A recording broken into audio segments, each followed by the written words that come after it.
190 kilometers per hour na ang takbo ng big bike na ito ng isang content creator na bumabagtas sa kahabaan ng North Luzon Expressway o NLEX.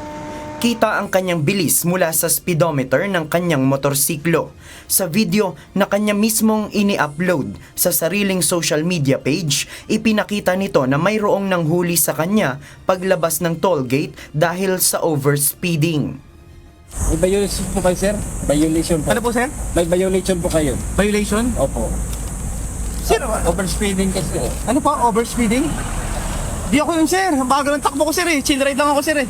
Kitang-kita sa camera, sir. Ano po? Kitang-kita yung plate number mo sa camera, sir. Patayin nga, sir. Ay, kamukha ko lang siguro yun, sir. Marami kasi akong kamukha, sir. Marami ka pares ng motor ko, eh. Baka iba yun, sir. Pacheck naman, sir. Baka mamaya mali yan.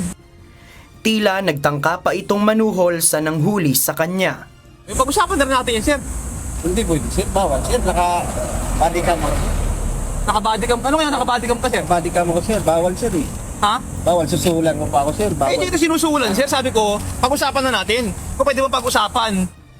Sa dulo ng video, ipinakita nito na ibinalik na ang kanyang lisensya. Pero may twist na revelasyon dahil hindi naman pala opisyal na traffic law enforcer ang nanghuli sa kanya. Sir, lisensya mo, sir. Sige, sir. Sige, sir. Thank you, thank you. Ano to? Wala mo na ako in-order, ha? Pabigyan mo ako ng resibo. Sir, wait lang, sir, ha? Teka lang, nagtaka lang ako ba't naninigit ka, nakasibilyan ka? Giit ng rider, nahuli naman talaga siya at ginawa lang comedy content ang kanyang karanasan, sabay payo sa iba na huwag mag-overspeeding sa kalsada. Ang palabas na yan hindi nakalampas sa Land Transportation Office o LTO.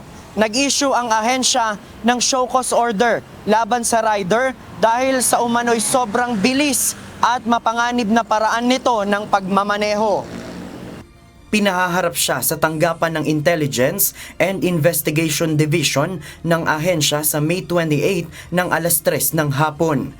Kailangang sagutin ng rider ang kanyang mga posibleng paglabag, kabilang ang reckless driving at pagiging improper person to operate a motor vehicle. Isinailalim muna ng LTO sa alarma ang lisensya ng rider at motorsiklo habang isinasagawa pa ang investigasyon. Sa opisyal na pahayag ni LTO Chief Assistant Secretary Marcos Lacanilaw, sinabi nitong hindi lisensya ang kasikatan sa social media para baliwalain ang batas trapiko. Hindi anya lugar ang kalsada para sa mapanganib na content creation at ang ganitong pag-uugali ay maaaring makapagpahamak sa ibang mga motorista. Batay sa patakaran ng NLEX, ang mga Class 1 vehicles kabilang ang mga motorsiklo ay nasa 100 kilometers per hour lamang dapat ang maximum speed limit, habang 60 kilometers per hour naman ang minimum speed ng mga ito. Mas mabagal naman sa mga Class 2 at Class 3 vehicles na 80 kilometers per hour ang maximum speed limit, habang 60 kilometers per hour din ang minimum speed limit. JP Nunez, UNTV, News and Rescue. Diyos ang aming sandigan, serbisyo publiko ang aming pinahahalagahan.